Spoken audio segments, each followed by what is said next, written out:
Hello, friends. Welcome to episode 960 of the Juicebox Podcast.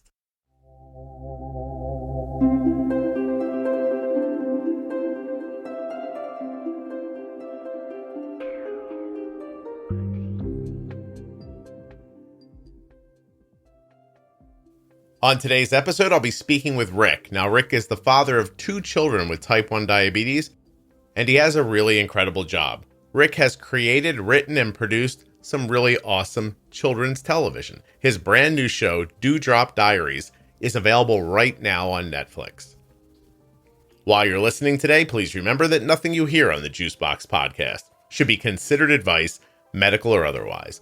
Always consult a physician before making any changes to your healthcare plan or becoming bold with insulin. If you like very comfortable sheets, clothing, and towels, go to CozyEarth.com and use the offer code JUICEBOX at checkout. When you use that offer code at checkout, you will save 40% off of your entire order. If you're looking for community around your diabetes, check out the private Facebook group, Juicebox Podcast, Type 1 Diabetes. There are 40,000 people in there, caregivers, people with type 1, people with type 2, all kinds of interesting conversations. You never know who you'll bump into. Actually, Rick's a member. Go tell him how much you enjoyed Drop Diaries.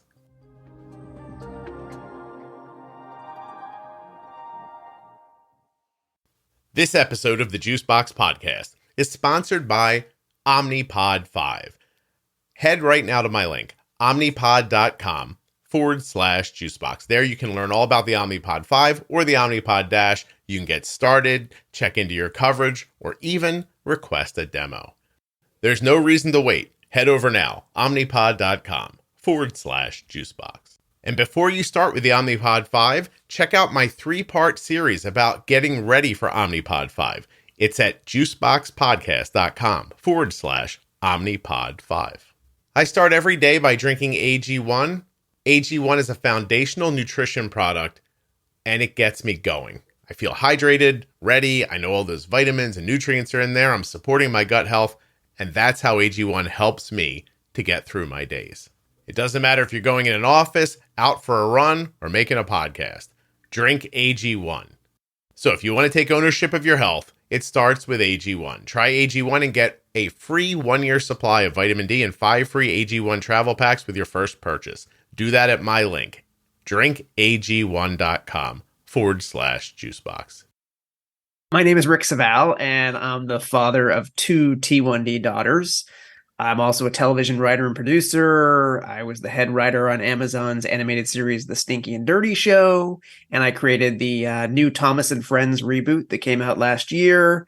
And I'm currently the executive producer and creator of a new preschool animated series called the Drop Diaries that will be coming out probably right whenever this airs on Netflix. And this show is very special to me because it was inspired by my 2 T1D daughters. Wow. All right, we're going to get into all that, but first I have to understand, how do you get into this kind of work? What's the path? I got I started with one of those pity favor meetings where when I first came out to Los Angeles, my grandmother said she had her best friend's kid was a producer and writer on Law and Order, and I should go meet with him. And I went out to the Universal lot and had lunch with him, and I'm sitting there in a jacket and tie. And the first thing he says is, "I hope you didn't wear that for me, because you're creative. You're supposed to be in your jeans and your t-shirt." And I was like, "Oh," and so this guy we really hit it off. We were both like lactose intolerant and played clarinet in the 6th grade. And so he took a shine to me and kind of mentored me and got me my first gig writing. And that kind of snowballed into writing. I've written movies for Sci-Fi Channel and Hallmark Channel. And then I kind of got into animation just because I had met enough writers over time. And they gave me a shot, and I kind of just worked my way up the ladder there. So all this is because you can't tolerate milk and you played the clarinet? Is that what I'm hearing? Exactly. The key to everyone's success in this business. So what did you do in high school, and did you go to college? In high school, I was one of the drummies. I really liked the theater program at my high school, and but I loved to write. I always loved to write at that point. And I went to college at Hofstra University in New York. And my wife and I met there, and we drove out to Los Angeles together, and we've been together for a long, long time. Wow, that's crazy. So you wanted to write it first. That was just your first I focus. did. I wanted to. I think I wanted to. I mean, I studied in college, writing and film. And I had this kind of ideal of being that indie writer director. And then once I met my mentor, his name is Morgan Gendel, might as well give him a shout out. When I met my mentor, I kind of saw how TV worked, and I saw that it was a lot more fast paced. It can take years for a movie, and if you're just a writer on a film, you're often a low person on the totem pole. The director is kind of the star of the production, but I learned in TV, the writer producers are the people in control, and the directors end up being kind of somewhat blue collar, and they're for hire on TV shows. Yeah. So, I mean, obviously some rise to being executive producers as well and create shows, but for the most part, that's more of a journeyman type of job. And so I just like that seeing that power that they had. I mean, not that it's like, crazy power, but I like that they had the creative control of the show. It's interesting that did you grow up around anybody who was creative in your sphere? Even a story like that? The reason I ask is because I wanted to write my whole life growing up, and I was a terrible student, and I didn't know anybody, and I lived in a very blue collar family. And I always had the feeling that if I said to my mom or dad, you know what I'm thinking? What if I wrote my feelings down about this? I think they would have been like, oh, you should shut up and go get a job, was always kind of my fear. So I didn't do it. The podcast happened after I wrote a book, but the book came from a blog. And I enjoyed the process so much, but then it was unfulfilling. Like, the process was fulfilling, and the end of it, I found myself realizing, like, I don't even care if anybody like reads this. Like, I just want to, like, I would like to make more. And it was because books are, I mean, they're tough. If you're not famous, it's hard to get somebody to read your book, Yeah, and it's such a different discipline for me. Like, I've thought about writing a book, but that's really as far as it's gone, because it's writing screenplays and writing teleplays, very different process. And you don't in a novel, you can talk about how people think, and you can talk about your thought process, and in a screenplay, you're really kind of cutting it down to be like a blueprint of what we're going to see. I mean, sure, there's creativity in there for sure, and the best screenplays have style and a voice, but at the same time, you're cutting the quick, and so I don't really have the discipline. I'd like to write a play too, but at some point I have an idea. But for me, it's like 2 hours of people just talking, whereas I'm so used to, like, we got to get to the next scene, no entrances, no exits, and it's always fast paced and what moves things forward. Whereas, in the play, you just kind of ruminate. And so, but yeah, I had a blog for a while too, because I was being a writer, you're not always working. So I was a stay-at-home dad, like yourself. Yeah. So I started blogging about my adventures of being a stay-at-home dad, and then it kind of some of that kind of got picked up as somehow I became like a parent expert for a little while, Was this around 2012, 2013? Because that's about when that happened to me. Yeah. It was probably around then. It was probably around then. Yeah, for sure. Yeah. Blogs were really strong then, and a lot of producers were reaching into the internet to find people. And I would find myself in the oddest situations. The podcast actually partly exists because of that, because a producer for Katie Couric, I think, needed a stay-at-home dad in the New York area. And she just Googled it and found my website. It was like, this guy's a stay-at-home dad. He's written a book. And then suddenly I was on television being interviewed about, like, being a stay-at-home dad. And while these other three guys, they were so earnest. And I just remember one of them had only been a stay-at-home dad for like a year, and he was being so earnest. And I was laughing at him, which I don't think is protocol. and it swung back to me. And then I just did this thing where I'd done an interview prior to that. I did something, honestly, for Katie Couric's web show first. And I thought this was going to be my only chance ever. And they took me up to New York, and I was in, I think, CBS, where they do the CBS Evening News. I was in that studio, and they were using it during the day. So people were working in cubicles everywhere behind the director and behind the cameras. And a guy went before me, and he was good. Like, he answered the questions, and he was thoughtful, and I thought, that's nice. But I was standing in the wings, and I thought, it's completely forgettable. Like, what do I care if this is good? I'm never doing this again. You know what I mean? And like 10 minutes later, I'm telling Katie Couric about the time my wife and I had sex in a field when a train went by very slow. And I'm telling all these kind of bombastic stories that I'm just like, no one's going to use this. And I don't give a fuck.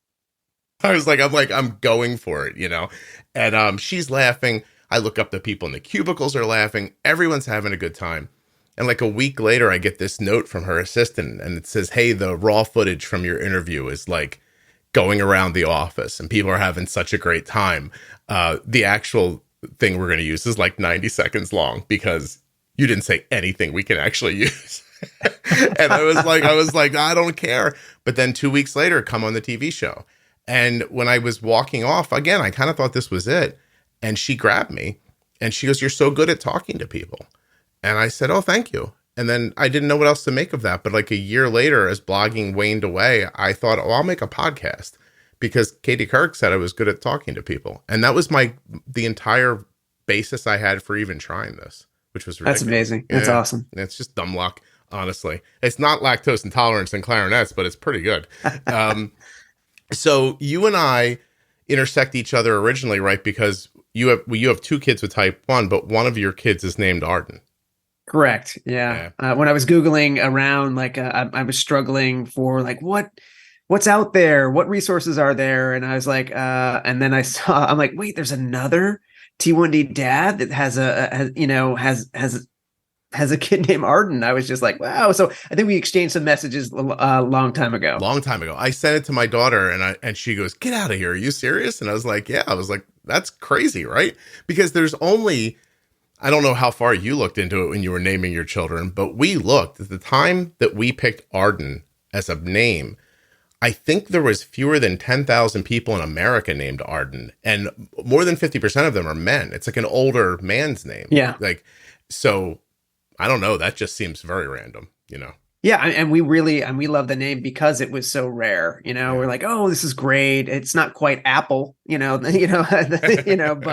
we felt like it was, original and yet not, so crazy. Yeah, no, it's terrific. It really is. It's wonderful. I'm sure we'll, if we go on long enough, we'll start an army of children named Arden that have diabetes. Or probably not. Probably will never happen again. So you have two kids. How old are they? Right now they're 14 and 17. 14 and 17. Arden 17. Arden 17. Wow, look, they're so close in age too. That's crazy. Who gets type 1 first? Arden did. She was about 8 years old, just turned 8. Okay. And then Alex, we found out we did TrialNet, and so we were able to catch it. So no hospital for the second kid. We caught it, but that was about a year and a half later when Alex was, or maybe 2 years later when Alex was 6. Okay. So they've about 10 and 8 years they've had it. Yeah. Yeah. Is there any autoimmune in your family line or your wife's? Yeah, we had to kind of research that. My mother-in-law has rheumatoid arthritis, and so I know that is an autoimmune disease. And then we did find out, like much later, that my grandfather's sister probably had type 1. Okay. So it would be my great aunt, but I had never met her. So she died before I was born. So I think that she was, she's lucky to live as old as she did, with the old insulin regimen that she had. Yeah, no, that really is a toss of the dice back then. I had somebody recently tell me that similarly, like maybe a grandmother or great grandmother, they thought had type 1, and she asked her father, and the father said, all I know is she really had to watch it. That was like the extent of the information they got, from it. So there's no real, RA's autoimmune. Your wife already has bad luck. She plucked a guy out of Hofstra and he was a stay-at-home dad. So it's not, she's not on a great roll until this whole thing starts working out for you. But for sure. Yeah. So what's the first diagnosis look like? The second one, obviously you knew what to look for, but the first one, how did it go? Yeah, the first one was, my wife, she's a WebMD sleuth. So she was just, my daughter was kind of a pudgy kid. And then when she was about 8, she was in the elementary school play and she got the flu, which we realized that was the trigger Mhm. for the gene because suddenly she was losing weight. And I'm like, my wife's all worried. She's losing weight. I'm like, she's looking great. And my wife is like, but she's going to the bathroom a lot. And, she's, eating a ton and losing weight. There's something has to be wrong with her.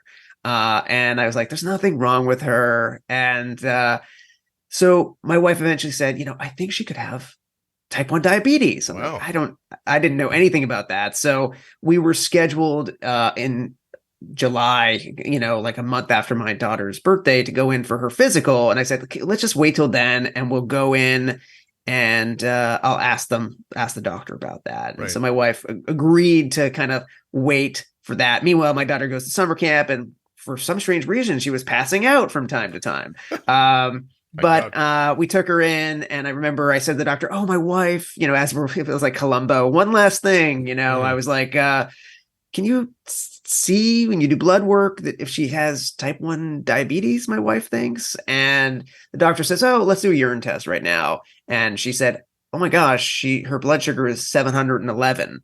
You need to go to the hospital right now." And I was like, "Oh," but they're like, since we're already at the hospital where the doctor is, just kind of hang out with her for a bit and we'll make sure we can get her set up there so you don't have to walk right into the emergency room. So I knew nothing about type 1 diabetes. So I thought my daughter would never have sweets again. So I took her to the commissary at Cedars-Sinai Hospital in Los Angeles and said, eat all the sweets you want right now, kiddo. Have that sugared donut. And because I had no idea.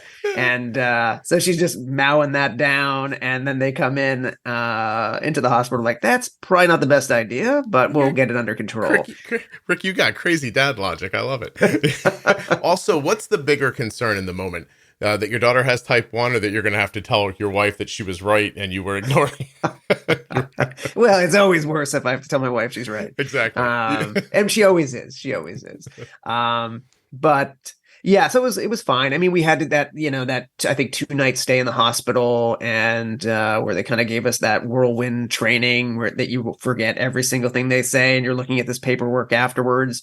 But yeah, so I mean, it was very weird and surreal, and having to give needles and dealing with schools immediately afterwards, and there's not enough nurses in Los Angeles for the schools. They share them, so like they have to schedule a nurse to come by to make sure she has her shot. And I do remember right away, my daughter went back to school, and the nurse, was really hurt her with the shot. They were not trained well. So my daughter at 8 goes, I'm giving myself shots. And so she instantly was giving herself shots, which was great.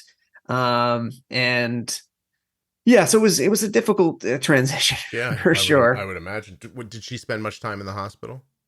Just the 2 nights. Okay.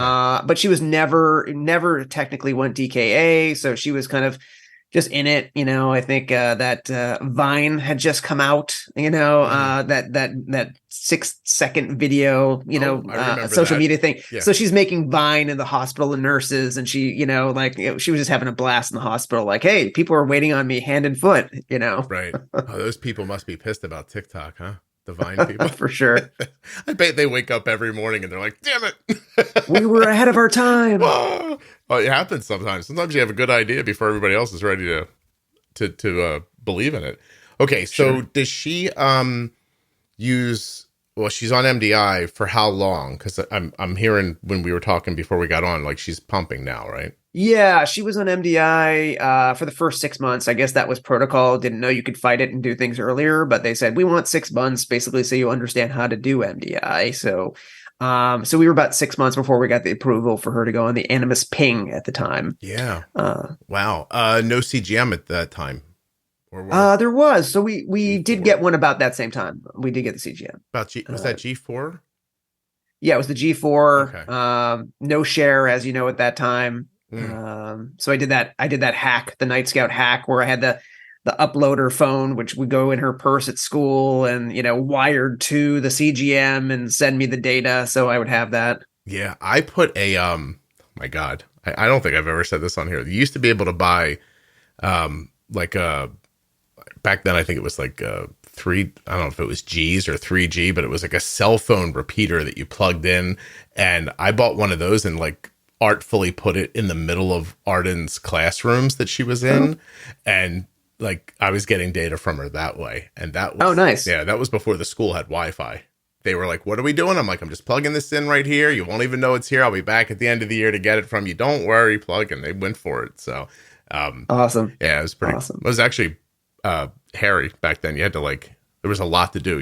I had to talk to I think I had to talk to the cell company into letting me put it somewhere that wasn't my address. And like, there was a ton that went on with it. And in the end, like it felt like 6 months later, Dexcom was like, hey, here's the share. I was like, yeah. That was a nice change for sure. Yeah. Okay. So what do you think about the impact on your life? Because you're in a unique situation. Were you still a stay-at-home dad at that point? I was, on and off, because, the freelance life, the TV life, I'm in between jobs all the time. And so, yeah. And I'm to this day, I'm still the primary care provider for all T1D stuff, for both my kids. I'm the one getting up at night, still. And, my wife could. Is that your punishment? Is that your punishment for not listening when she told you it was diabetes? Yeah. Or it's the fact that my wife could sleep through an earthquake here or a nuclear holocaust. So, but yeah, I'm up with that. I'm up for the highs and lows. And how did it change you? Like, did it have an impact on your personality and your outlook? And I'm interested. It did. I think it did. I really got involved. I really felt like, what can I do? Because I think we all feel so helpless when our kids are diagnosed. And so I, was doing my research, and I started doing JDRF events. We did a walk that first year because we're like, maybe we can raise, because we've all heard like the cure is only 5 years away. Right. And so, and you believe that, in that beginning stages, because you have to. And so I was like, let's raise money for it.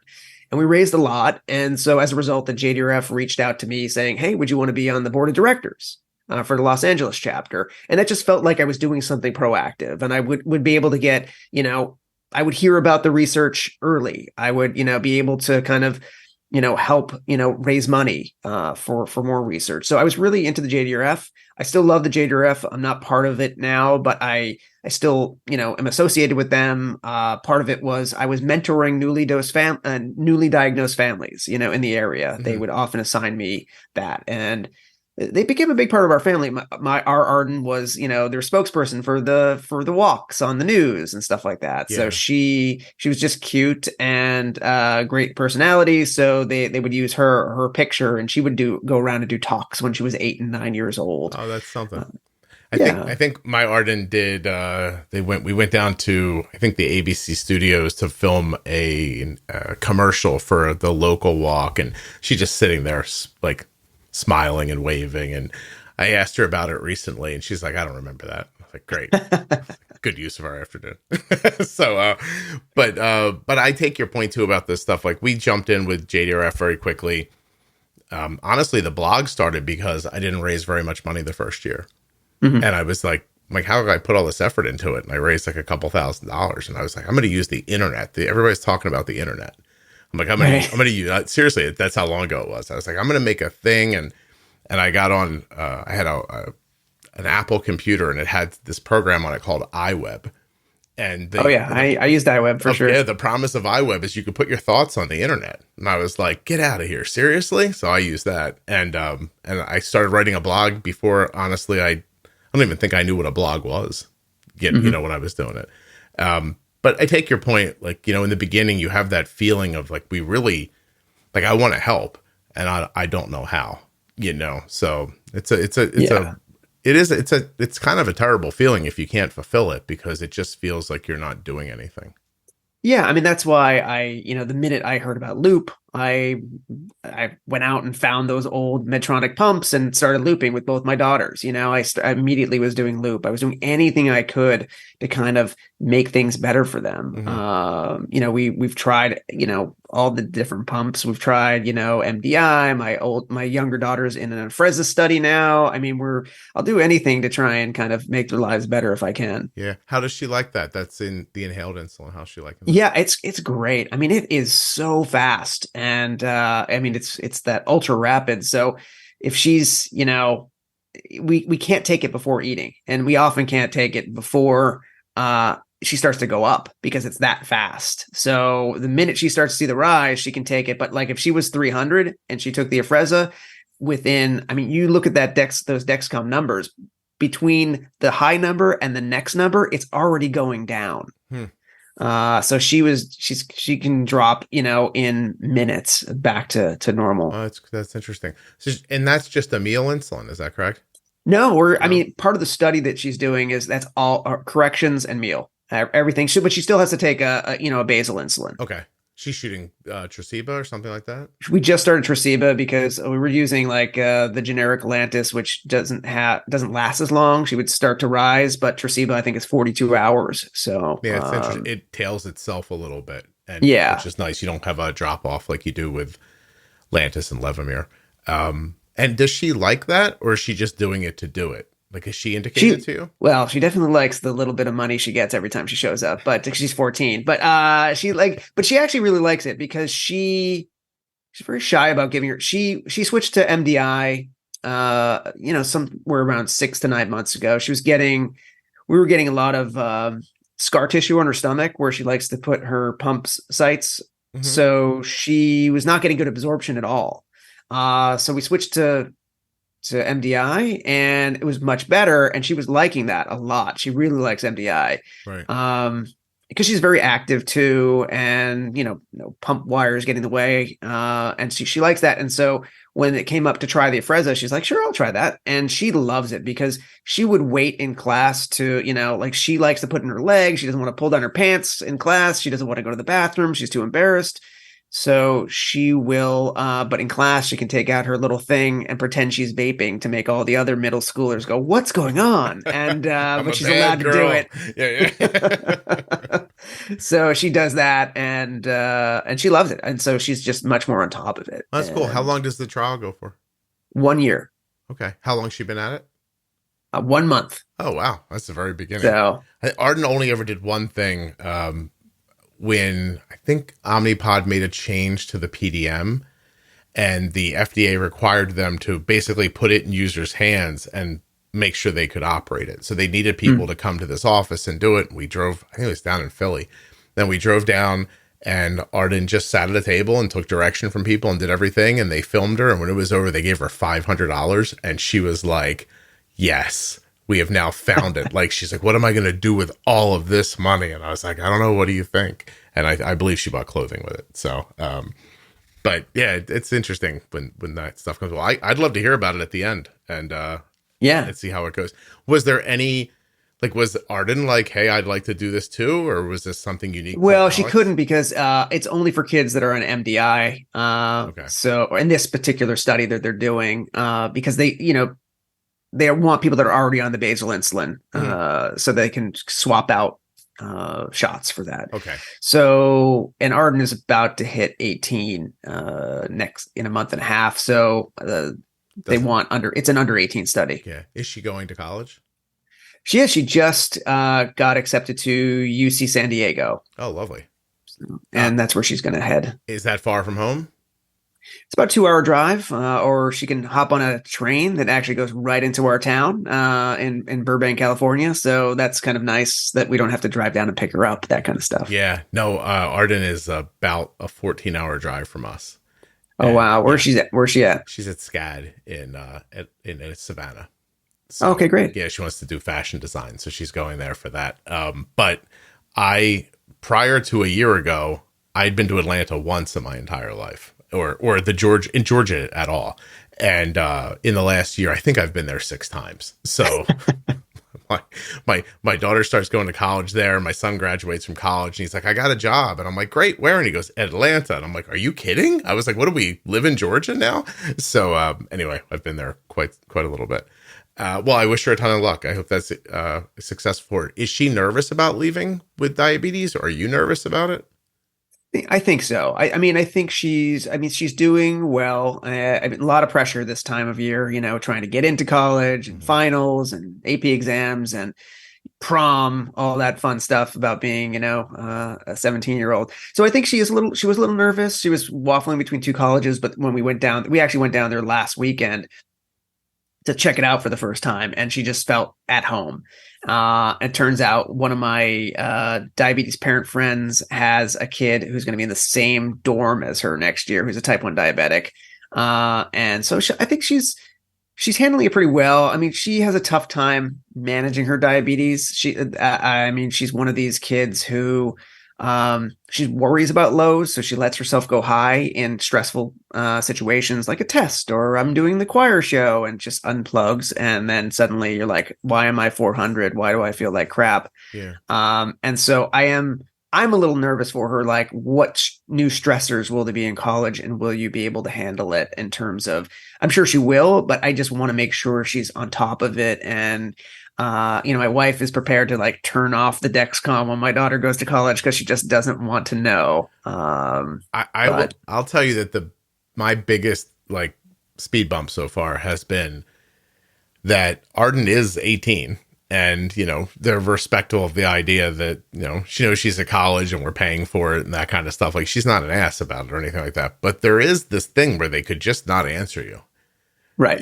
And they can like say, look, Bob, I already know what I'm doing. I'm doing this. If it's not happening quickly enough for you, I don't know what to tell you, but I'm not getting involved in this conversation. And that started a little at the end of high school, where she was sort of like, I'm doing, like, because we put it into her hands a lot more, and we were getting ready for college. And there were times I'm like, you need to like do something here. And she's like, I know, or I don't agree with you. And I'm like, there are times when I'm like, I'm the guy from the podcast. Like, I'm pretty sure I'm right about this, and she's like, I don't care. So, but I've learned that they're more learning experiences. And the one where Arden gets stuck on is at the end of a site. Like, there are just times when your site's only got a few more hours on it, and you've used a bunch of insulin already for, the last few days, and it just needs to be changed. And I'll send her a text and I'll say, this site gave up. Like, you have to change it. No, it's going to be okay. There's 40 units left. I'm using these, blah, blah, blah. And then her blood sugar is 250 a couple of hours later. And I see that she's changed the pump. Like, I look on Night Scout, like, she changed the pump. And I was like, I don't throw it back in her. I don't say anything, honestly. I just go, oh, she saw cause and effect here.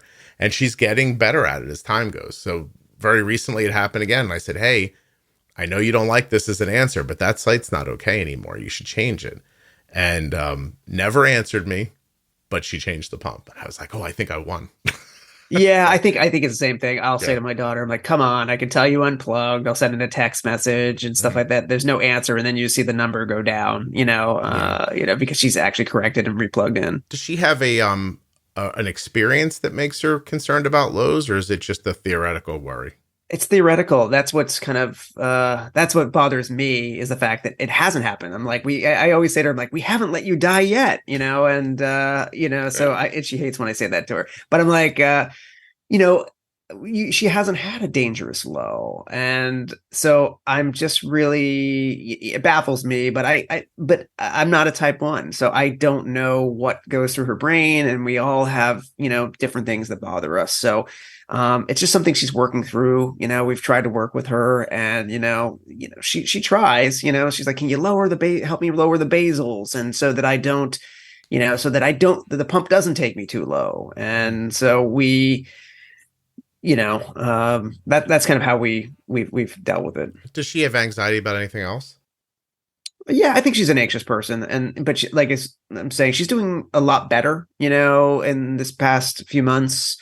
she's been just working really hard about trying to get over some of her, hangups. Yeah. Just, in terms of, for herself too, because she knows she's going to go to college and a lot of this stuff will stack up. So she's trying to kind of get over these things now, which I applaud her for doing. Yeah. Oh, I think that, there's clearly a process and they have to go through it. Like, you can't save them from having this experience. Your only real, like genuine concern, in my opinion, is that you don't want them to get off the rails in a way that derails the next years of their life, or that they don't find their way back from. Like, I think that's the bigger concern, really.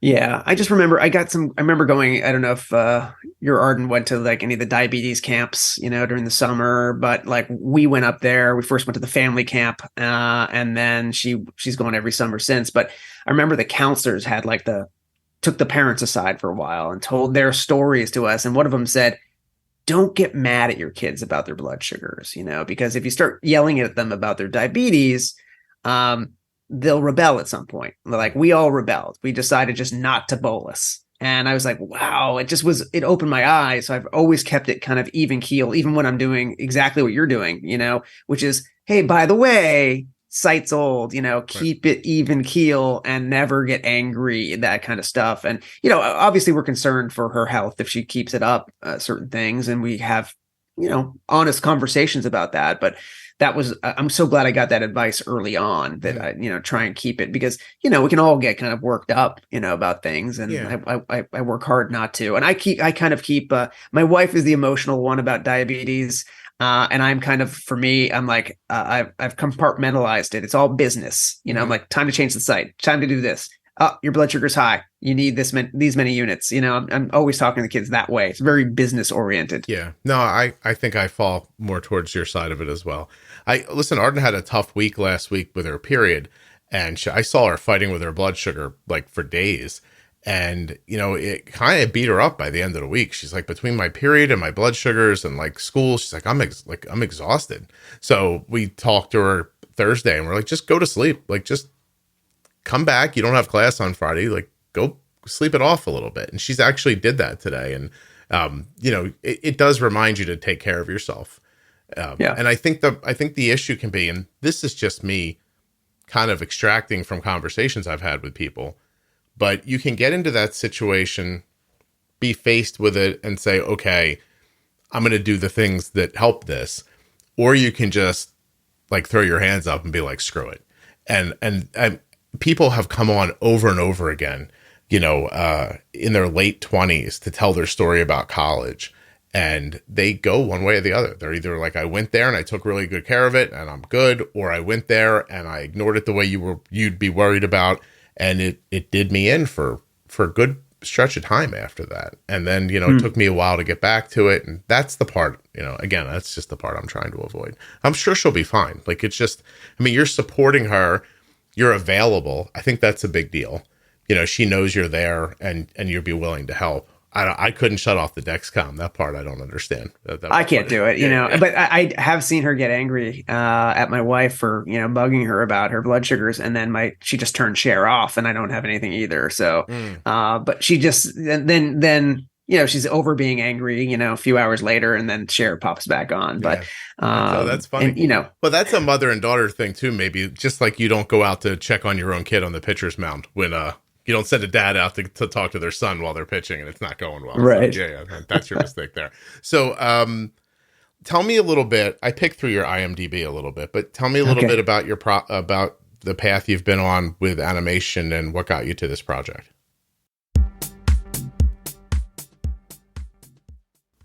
When I wanted to add a nutritional supplement to my diet, I began to drink AG1. Now, I drink AG1 in the morning as part of my ritual, and you can as well. I want my nutrition to be covered. I want to thrive, and that's why I drink AG1. drinkag1.com/juicebox. I take my AG1, I put it in a nice cold glass of water, shake it up. Actually, I use this container that AG1 sent me. It's not really a glass, but that's neither here nor there. I shake it up, a couple quick shakes, it dissolves nicely and goes down beautifully. Tastes great, and it gets me ready for my day. So if you want to take ownership of your health, it starts with AG1. Try AG1 and get a free 1-year supply of vitamin D and 5 free AG1 travel packs with your first purchase. Once again, use my link, drinkag1.com/juicebox. My daughter has been wearing an Omnipod every day since she was 4 years old. And today, as I'm recording this, Arden just turned 19 today. That is 15 years of wearing an Omnipod every day. We don't do that, because they're sponsors. They're sponsors because we do that. Omnipod 5 is the first and only tubeless automated insulin delivery system to integrate with the Dexcom G6. It is available for people with type 1 diabetes, ages 2 and older. It features Smart Adjust technology. It's in every pod, and it adjusts your insulin delivery based on your customized target glucose, helping to protect you against high and low blood sugars both day and night. If you're not looking for that algorithm, check out the Omnipod DASH. They both include a waterproof tubeless insulin pod that can be worn almost anywhere you give yourself an injection. Each pod eliminates the need for multiple daily injections, plus the automated delivery system in the Omnipod 5 helps to simplify life in so many ways. But like I said, if you want the Omnipod 5 without automation, that's terrific. If you don't want the automation, get yourself the Omnipod DASH. Now at my link, omnipod.com/juicebox, you can scroll down a little bit. You'll see some purple buttons where you can check your insurance coverage or ask to go for a test drive. Ooh, a free Omnipod trial. Check it out, won't you? omnipod.com/juicebox. Only insulin pump you don't have to take off while you're swimming or bathing or any of your activities. You want to run around the house crazy? Wear your Omnipod. Want to go play soccer? Wear your Omnipod. You got some adult fun you want to get involved in? Don't have to take it off for that either. You know what I'm saying, adults? You know what I'm saying. Think about it for a second. Yeah, because when you disconnect to jump in the shower or wherever you're jumping, that's probably inappropriate. Can I say that? Probably not. You might forget to put your pump back on. Those tube pumps, when you have to take them off to go in the shower, they got to go back on again. Omnipod you can leave on no matter your activity. Omnipod.com/juicebox. There are links in the show notes to Omnipod, AG1, and all of the sponsors. When you click on my links or type them in a browser, you are supporting the production of the show and you are keeping it free and plentiful. And speaking of that, I want to thank you so much. Just give me 1 second here. Just the other day, the show hit 13 million lifetime downloads, total downloads for the Juicebox Podcast since it started at 13 million. That's crazy. I think this time next year, it'll be over 20 million. And that's because of how much you listen, the way you share the show, how you support the sponsors, everything that you guys do. And I can't thank you enough. Thank you so much. I'll see you at 20 million.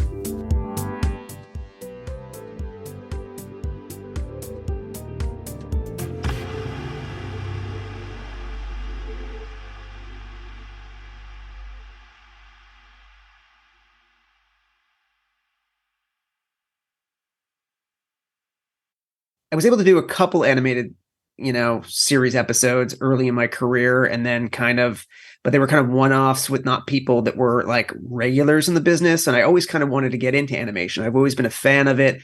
And I love, the world building and the creativity involved. So it took me a long time to kind of get my way into animation. So I was, biding my time with those Sci-Fi Channel movies and Hallmark movies that you see on my IMDb.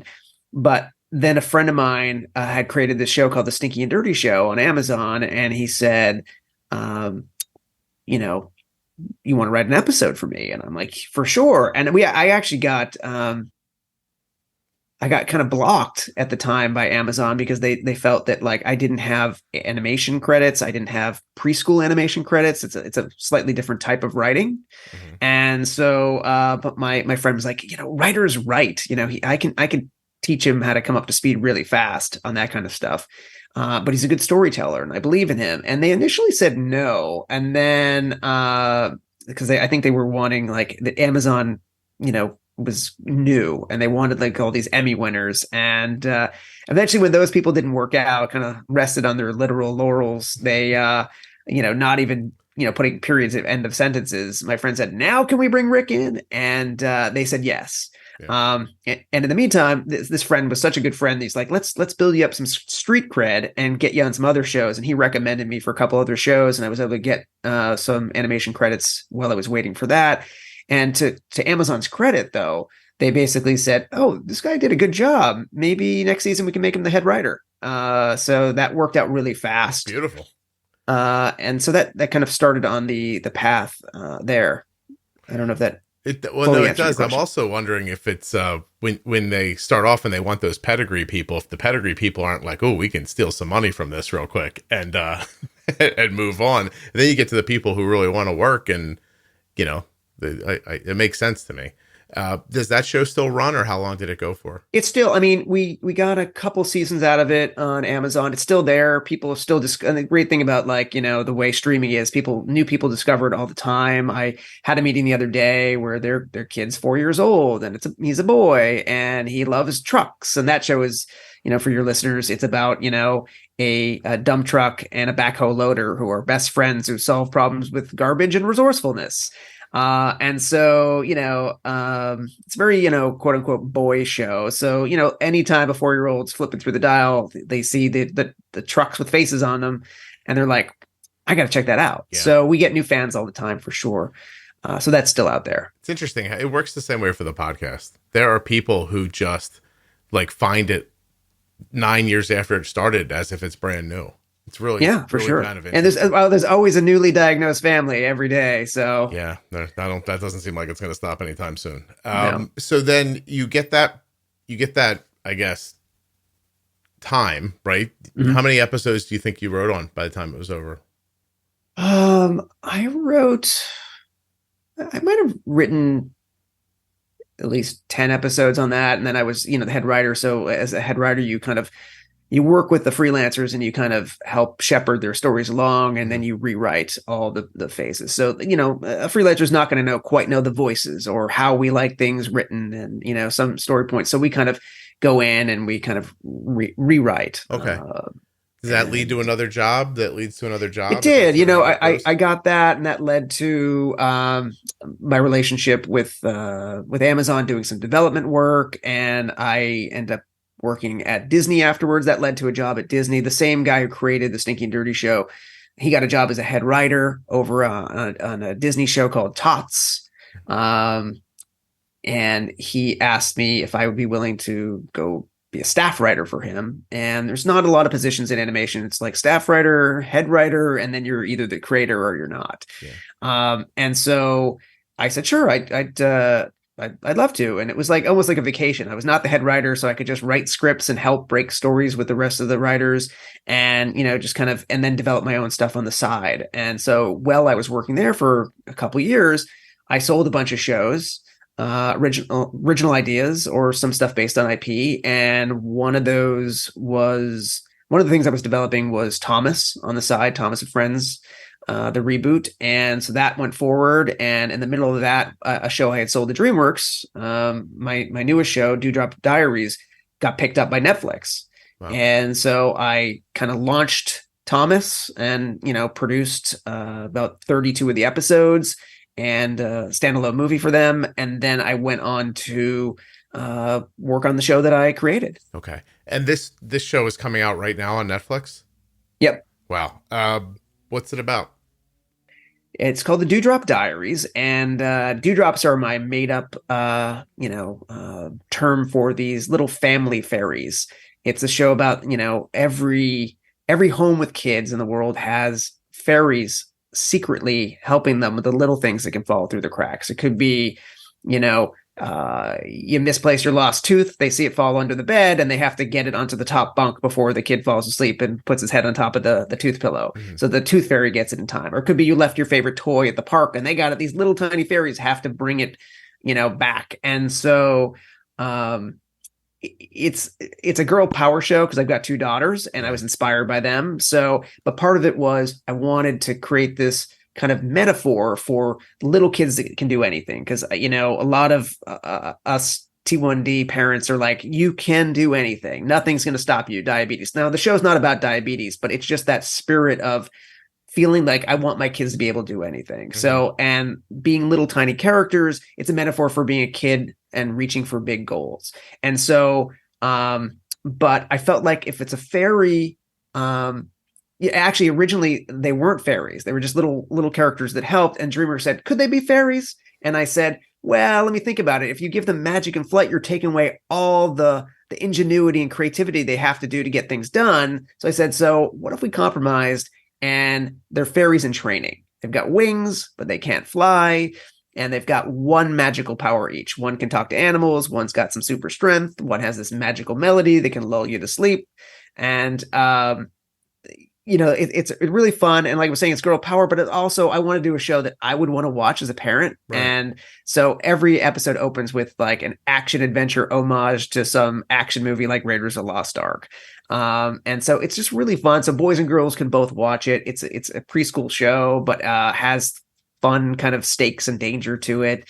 And so I'm really excited about that. And, part of me being a T1D dad also was, I've got this kind of the secret agenda I was having is I hired a T1D on my staff as a production coordinator. I also hired Breck Bassinger, the star of CW's Stargirl, who is a T1D actress and JDRF ambassador. I got her to be one of the characters on the show. Okay. And she was great. Like,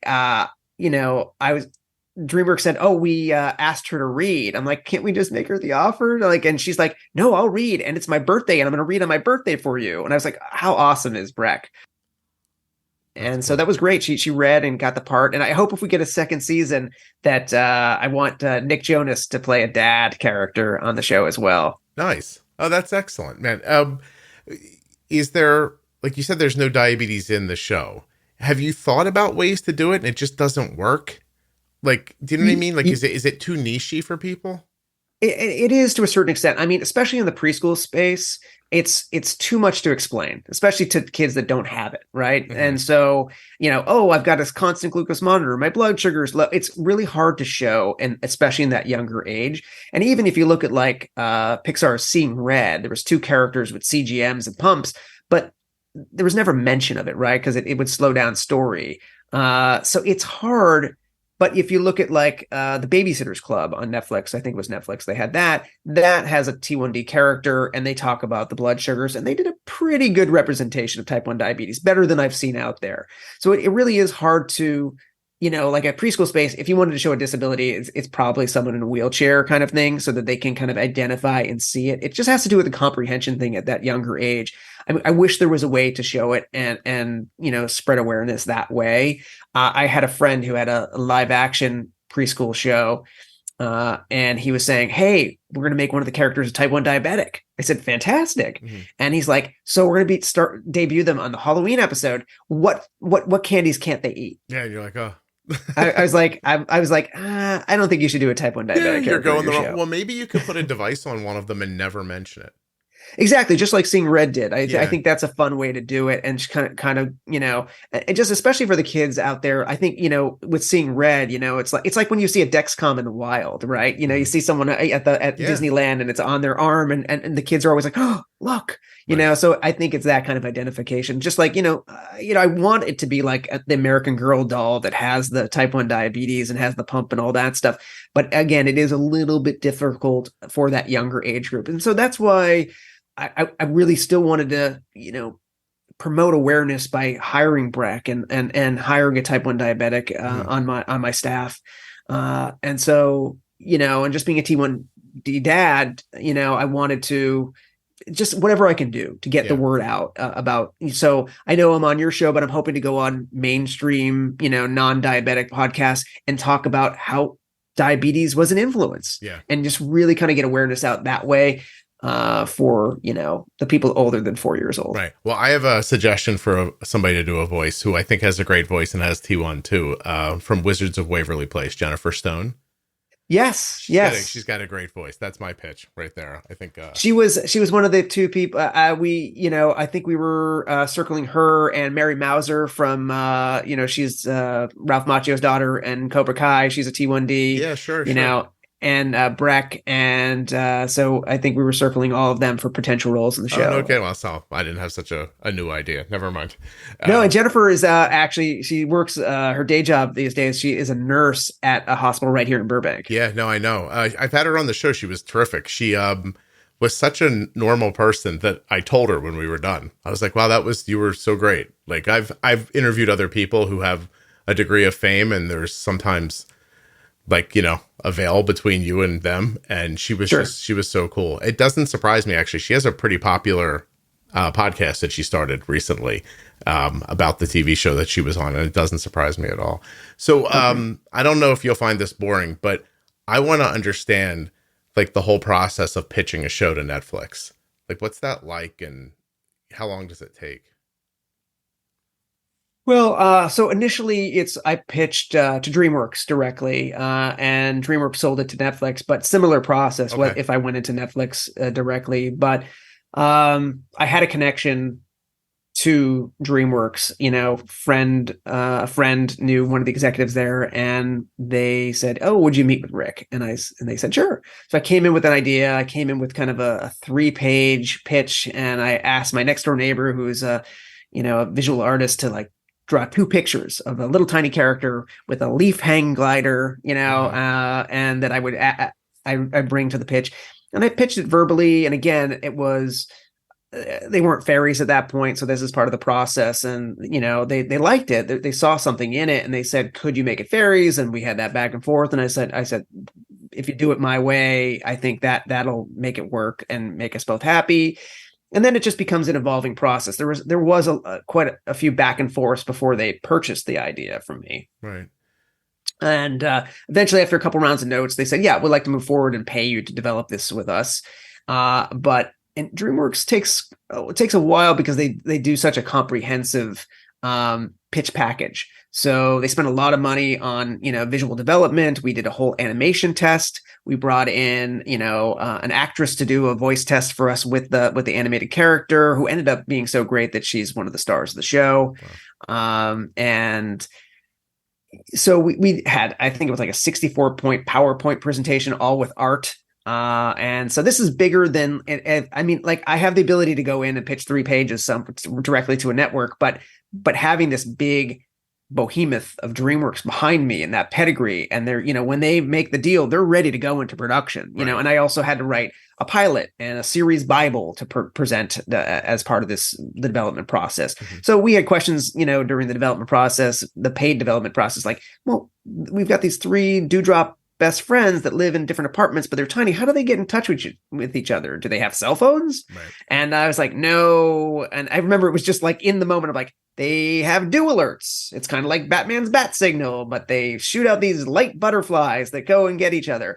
And that's part of the show. And that was just, we were in the creative role on that kind of stuff. So, so all that stuff comes together, and we eventually go in to pitch it to Netflix, and they have a first look deal there. And actually, this is a little inside baseball here, but like they actually passed initially because they had another fairy show in the works. And they're like, but eventually, while we were still pitching it around town, that other fairy show fell out, and Netflix called up and said, "Hey, is that still available?" Wow. And we're like, "Yes, it is." And so we were able to set that up. But that was the development process on that one was 2.5 years. Wow. Or 2 years until in about 2.5 years. So we started production. So it's a long process for sure, especially animation, because then you have to build all the characters. You have to it's a 3D CG show. So it's like modeling and rigging the characters and design. And I had meetings that were, I remember having like 2 many-hour meetings about like the pattern of stripes on one of the characters' socks. And I remember eventually going like so frustrated. I'm like, is this really what we're doing? And I eventually going, can it just be number 11? I like number 11. They're like, oh, you like number 11? That's it. I'm like, oh, wait. that was it? You're waiting for me, huh? Yeah. I was like, oh, wait, I'm the showrunner. I forgot that I could probably just, tell them what I like. Yeah, that was very early in the process. How many scripts do you have to have before you go to animation? You mean before you sell it, or once you're in? Well, no, once we're making the show. I mean, you have to send the scripts off somewhere to be animated, right? So do you? Yeah, for sure. We used a company in France called Team Toe, an amazing animation company. But we would do, so scripts are being written. A lot of it overlaps, So once the script's written, and every week a new first draft is due. We had an order for 52 episodes. Wow. So every Monday I would have a final draft. So 52 weeks from when we start, we'll have all those the script's done. Mm-hmm. And then, but a week after we finish the final draft, we have a recording session and we record the voices, and then a week after that, more than a week after that, it takes a little while, but the next stage would be, we would have like a storyboard launch where we would like meet with the artist and they would kind of look at the script and ask us questions and kind of like do some drawing saying, do you mean this? Do you mean that? And then we go on to, then they do what's called an animatic, which is kind of a moving storyboard, just all black and white sketches. And then after we get notes on that and refine, they eventually go into animation. They'll do what's called a layout pass first, where we kind of see those T model pose. It looks like just a figure that doesn't move, where they just move it around like a doll, just so we get the kind of figure out, is this the right angle for the shot? And you're looking at that kind of stuff. And then they start the actual animation phase, and there's a lighting phase. And then there's, Are you involved in all that? Are you like, step by step? As the executive producer and showrunner, I'm there for giving music score notes, and meeting with the composers. I'm looking at, the boring part of the job is like when they make a leaf, I'm going to get 45 different angles of a leaf to sign off on. So it's very exciting in the very beginning, but then eventually after you've been doing it for a while, like this, you hold it up to looks the cat, like a teacup. Hold it up to the cat and see which one it bats at. Hey, does DreamWorks is Universal, right? Yes, they're owned by NBC Universal. Did they do a lot of animation in France? Because I seem to remember Scott Moser living in France for a couple of years to make The Grinch. So I wonder if there's a lot of animation that happens there.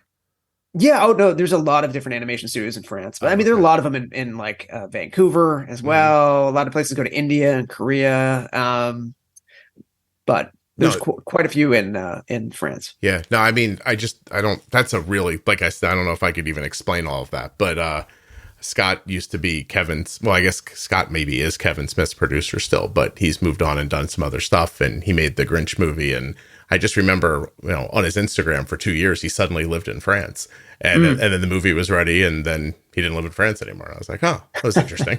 You didn't have to go to France?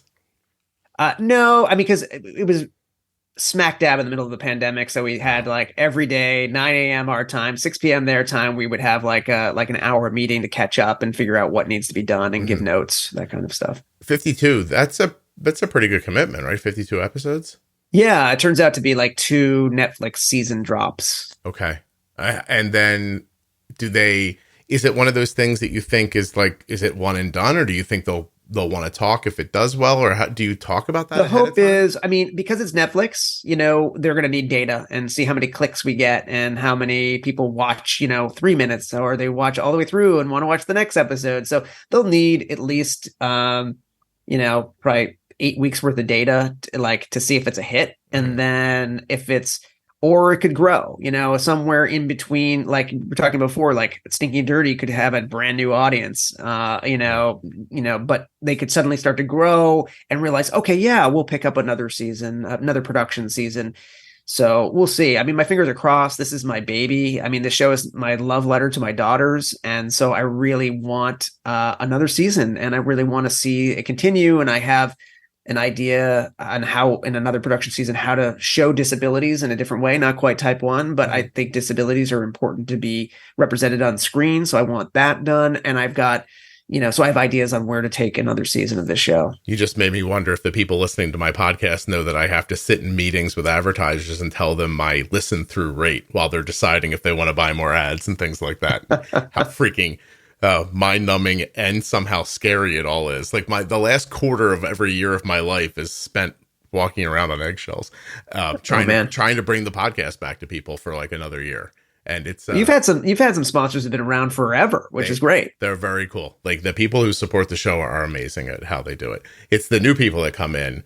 It's a space that's becoming more and more understood. I used to deal with people who were just like, they didn't know what they were even asking me, but now they seem to understand it a little better. So I'm answering a bunch of questions and trying to make a podcast at the same time. Right. And you also get these advertisers who are very specific to the type of podcast you have, which is nice because, if you're just another movie review place, you really need to, hear about, whatever, it's hot hot pot is popular these days. Please, I do have, as it's gotten larger, I do have like athletic greens and some other stuff that you hear in more podcasts are coming to me, which is terrific and exciting. But you're not wrong. Like, there's a lot of comfort knowing that it's a niche show and that the advertisers are, I mean, I don't know another way to put this. They don't have a lot of options. You know what I mean? Right. So I'm kind of the guy. So it is very helpful, but it's still no less stressful.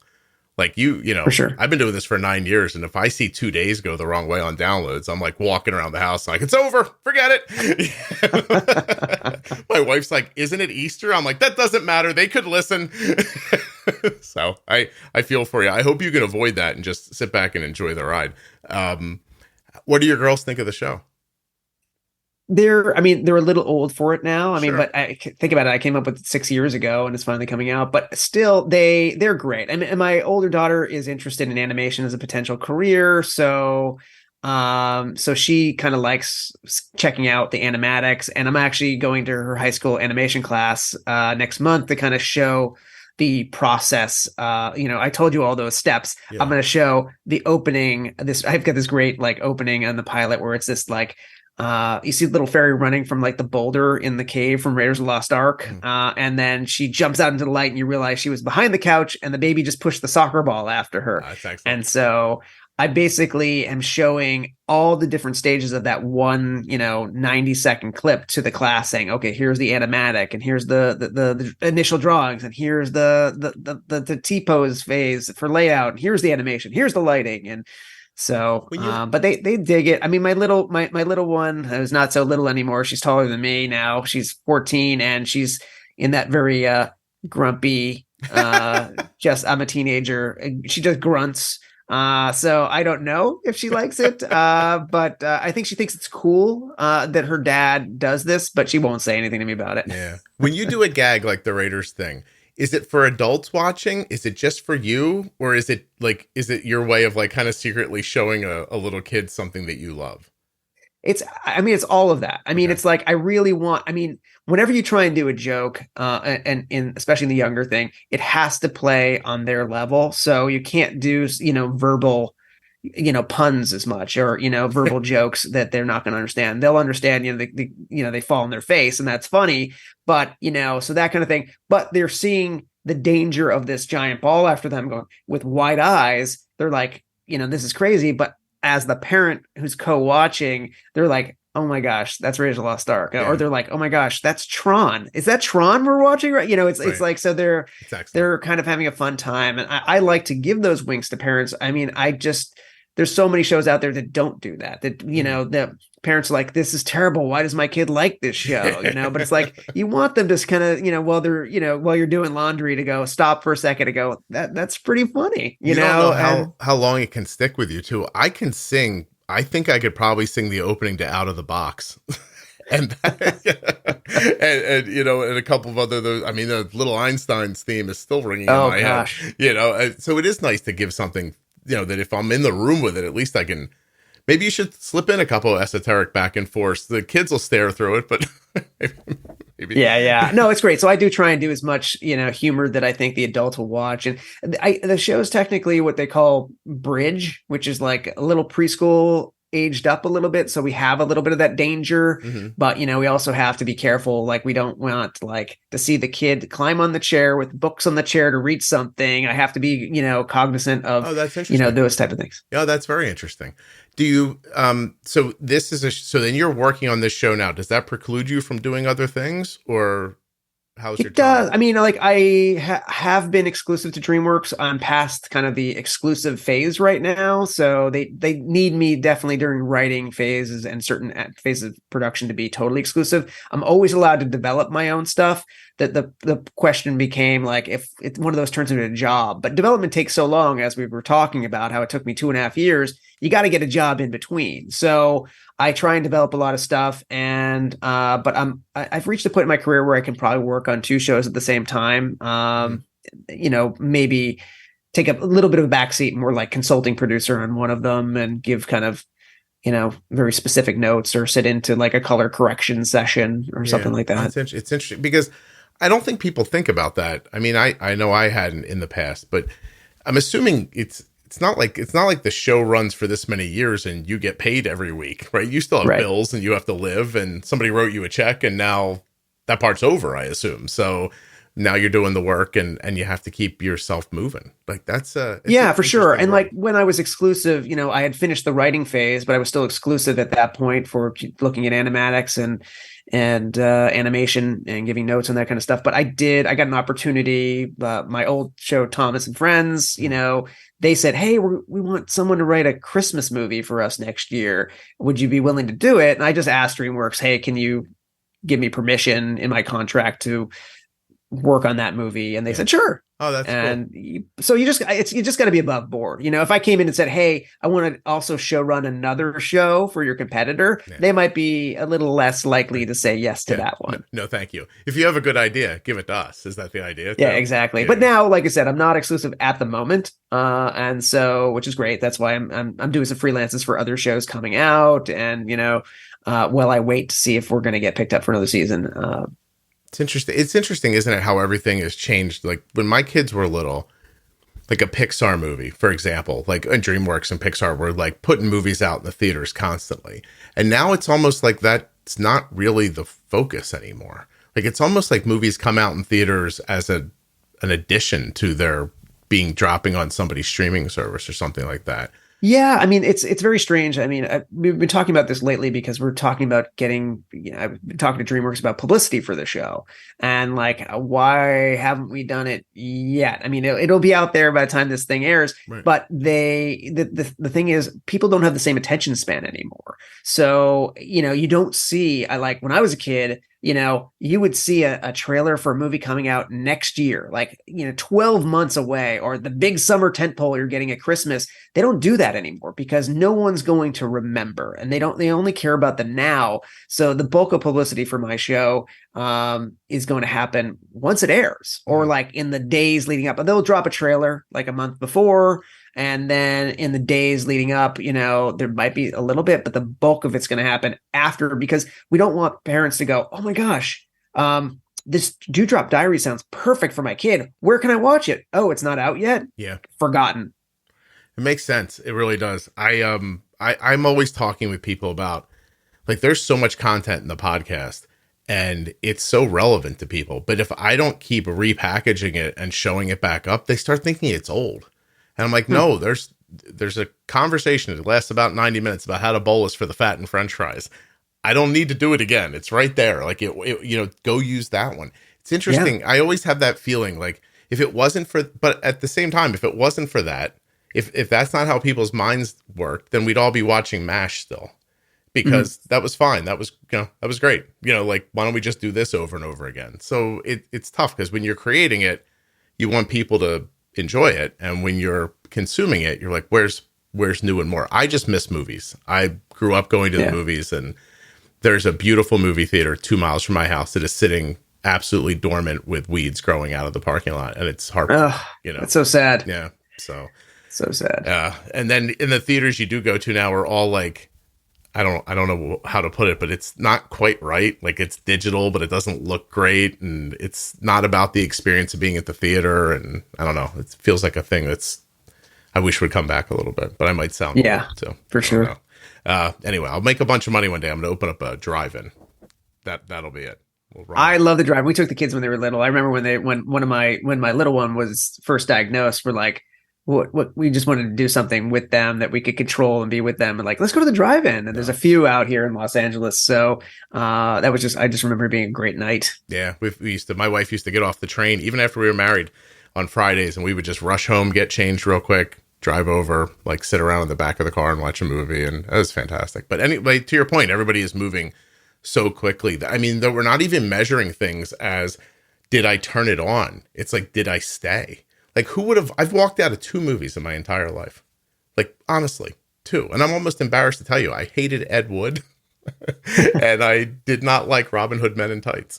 Those were the 2 movies I just got up and I was like, I'm okay. I don't need this. Thank you. But other than that, once you're there, you'd made a commitment and you'd sit and watch, I feel like And there's so much content on television now and streaming that, like, if I'm not drawn in by the first episode, I'm not watching anymore. You know, it's like before I'll give it 1 or 2 episodes, maybe 3. And now I'm like, not holding my attention. I'm done. Yeah, I actually, now it's valuable for people to give you a recommendation, because then you think, well, maybe I should make it to the 3rd episode. They keep saying get to the 3rd episode, but that's really interesting. So, is there anything we haven't covered? Anything that you want to talk about that we haven't? Not really. I mean, this has been great. I'm just really excited to talk to you. And like, I've been a fan of the podcast for a while. And so I was excited when, I reached out to you and you were like, yeah, let's chat. I couldn't believe it. I was like, the guy with the Arden daughter, he's back. I had no idea what you did really, like, at that point. I do have a question. Maybe you don't know the answer to it though. At some point, I imagine you go to your daughter and say, hey, there's another little girl named Arden. She has diabetes, blah, blah, blah. Does she give a crap, or does she just like, oh, that's interesting? I think, well, I mean, at the time when I told her, she's like, that was really cool. I mean, I do remember her saying, wow, but it's like, it wasn't like, hey, can we be friends? Or, and I think it was the kids were too young to have Instagram. Like now it's like, my daughter's like, she just got into UC San Diego, and it's like all the people are on Instagram and she's meeting new potential roommates that way, and so, back then it was like, okay, that's great. We did a Facebook message or something, you and I think that's where it ended. But I think she was definitely curious and thought that was cool because she had never met another Arden. And now she goes to high school with another Arden, which always interesting to me. Oh, that's crazy. Oh, that's very, very cool. Yeah, I actually watched Arden do the same thing getting off to college. They found roommates through Instagram, became friends. They all sussed each other out for a while, made decisions and everything. And it was really cool. Like even just a few years prior to that, my son did it over the phone, and now, it just changes. So what is she going for? Are you able to tell me? Yeah, she's, I think the degree they have there is called media arts. Okay. So it's kind of some kind of California crunchy type of film degree where you kind of learn philosophies, but you also take still photography and you do learn film. There might be a little bit of animation, but it's really pushing like, whatever social issue you want into the films that you do and the projects that you do. It's very, like I said, it's a little crunchy in terms of that respect. It's not like straight film school. Yeah, I hear what you're saying. You're going to be hiring your daughter in 4 years. Like, oh my God, I hope so. I mean, she's such a great artist that I would definitely use her for character design if I could. Isn't that interesting? So my Arden, through growing up, maybe there was 1 year she seemed to put some effort into an art class, and other than that, she was never that person.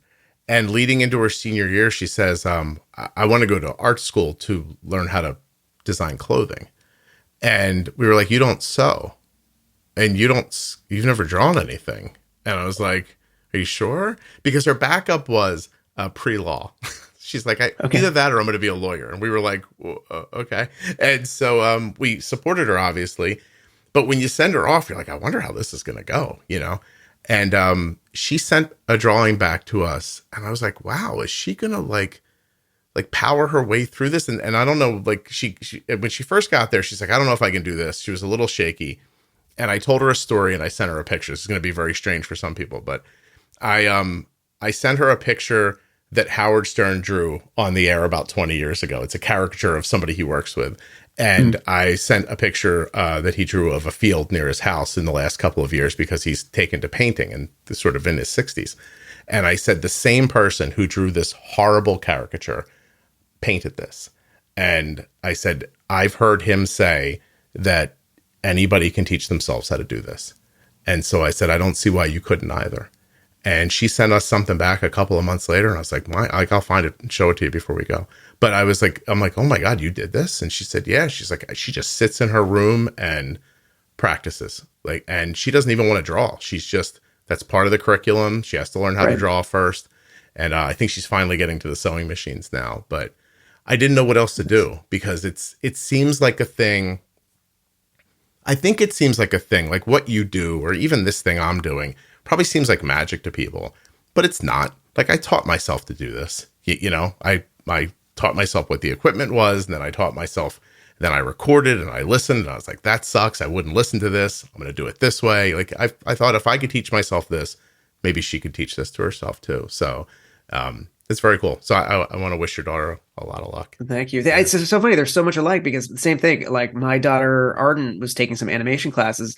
I never knew that she was even interested in drawing. And then she goes into her room, starts doing some drawing. And I'm like, this isn't half bad. And meanwhile, she's like, and if that doesn't work out, pre-law. Oh, really? Same thing. And I was like, oh, wow. So, but she was going to go to this other school that has a very animation heavy major. Mm-hmm. And we were all set to go to this expensive private school for her and for next year. And then she turns to me and goes, but I don't know if I like the actual animating part, like learning all that software. I just kind of like to draw. And I was like, well, this school is great for that, but if you're interested in like other stuff, you got into a better school. Yeah. And they also you can do the visual arts stuff at the other school.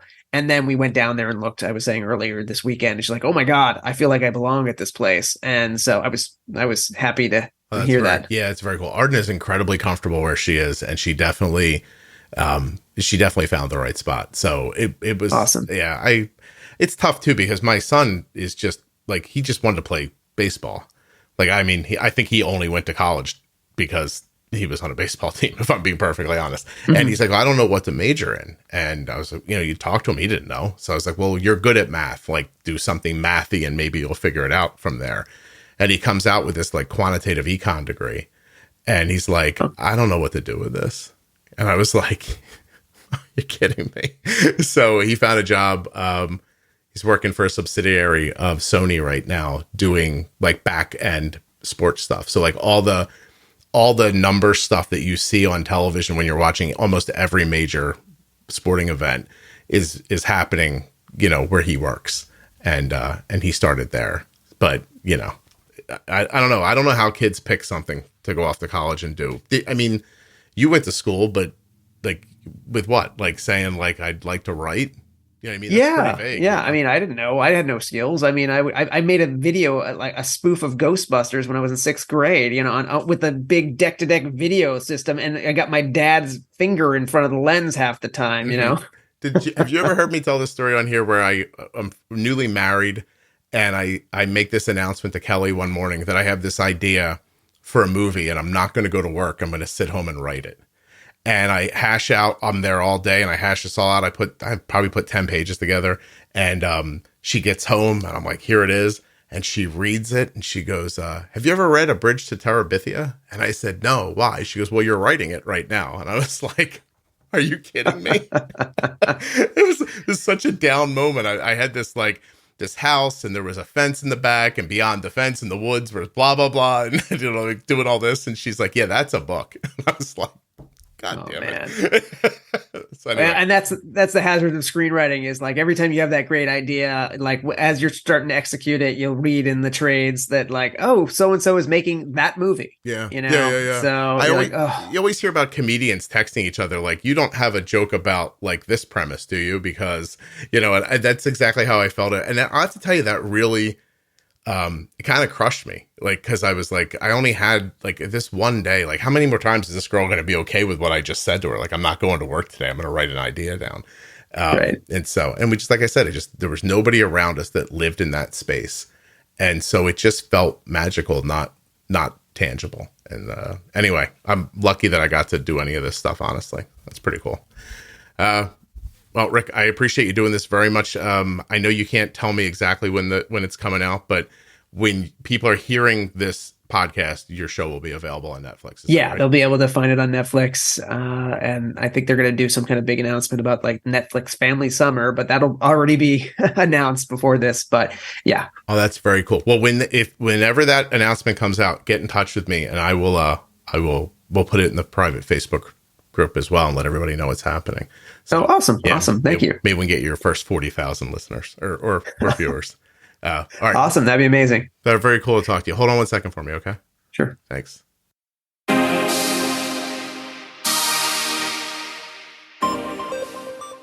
A huge thanks to Rick for coming on the show, telling us about his kids, his life, and his new show, Drop Diaries. Don't miss it on Netflix.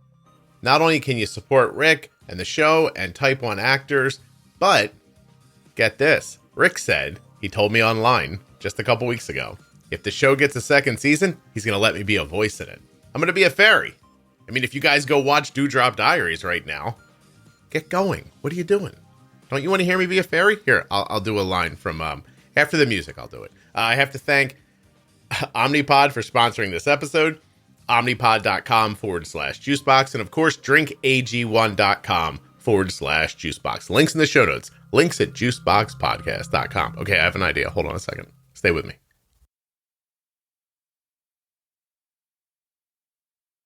Okay, I have the trailer here for Drop Diaries. I'm going to do some lines from it. Hold on a second. Hold on a second. Okay, that's one of the fairies. That's the fairies. Got to be an adult here somewhere. Hold on. Yeah. Ah, there. There's a father. He says, someone must be looking out for me today. I can do it. Look how good I sounded. All right, let's keep going. Hold on a second. I can't be a kid. My voice is too deep, right? I could be an animal. I could definitely be an animal's voice. What kind of an animal could I be? Like a dog? Or what else? You guys aren't much help when I can't talk to you directly. There's a baby. How cool would it be if the baby had a really deep voice in its head, Rick? When the baby thought to itself, he sounded like me. That'd be funny. Hold on, what else do I have here? Yeah, I don't think I can play a fairy. My voice, I can't get my voice that high. I don't think you want that. You want my nice natural voice. I'm going to have to be a parent. All right, that wasn't as helpful as I thought. You know what I'll do? Here, hold on a second. It's restarting. Give me a second. Fairy show dialogue.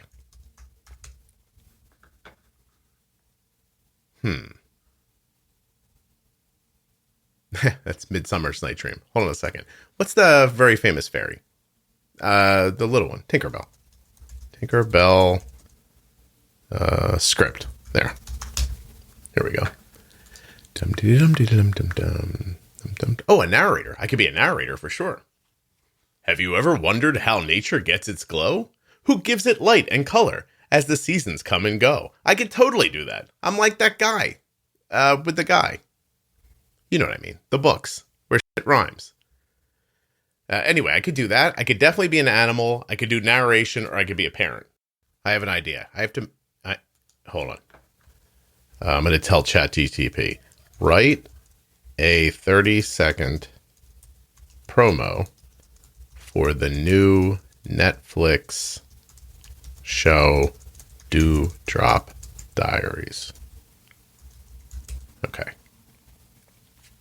We'll let the robots take care of this, and then this will be my my coming out, right? Yeah. See, here we go. I don't know if any of this is right, so get ready for a heartwarming journey like no other. Netflix presents the highly anticipated series Drop Diaries. How was that? Then it cuts to a picturesque town, it says, and then the narrator comes back. In the charming town of Dewville, where dreams come to life, follow the extraordinary adventures of four unlikely friends. Meet Lily, the curious bookworm. Hold on, I tripped up. Meet Lily, the curious bookworm. Max the all right, this is my first read. Max the mischievous inventor, Mia the talented artist, and Ben the adventurous nature lover. Join them. By the way, I don't know if any of these names are right. This ChatGPT could be out of its mind. Join them as they unravel captivating mysteries, solve puzzles, and discover the magic hidden within their town. With each episode, prepare for unexpected twists, heartwarming friendships, and lessons that will inspire viewers of all ages. Right? Binge watch the enchanting series and let your imagination soar. How was that? Was it good? Be honest with me. Could I do this? I feel like I've got a nice secondary income idea here. I could be a voice actor. I'd be like, hello, hi, how are you? I'm Scott. What do you do? Oh, I make a podcast and I do voice acting. Yes, I'm very famous.